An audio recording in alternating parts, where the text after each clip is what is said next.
Seneka, moralna pisma.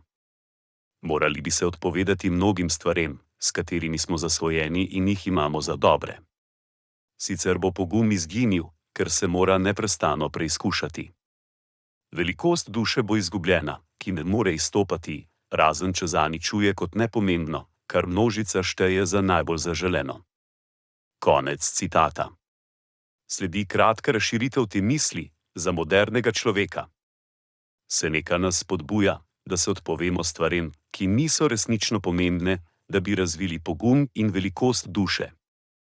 V sodobnem svetu smo pogosto zasvojeni z materialnimi dobrinami, družbenimi omrežji ali priljubljenostjo.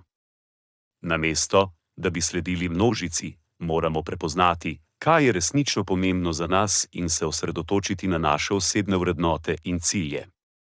Tako bomo lahko razvili pogum in notranjo moč, da živimo v skladu s tem, kar je resnično pomembno.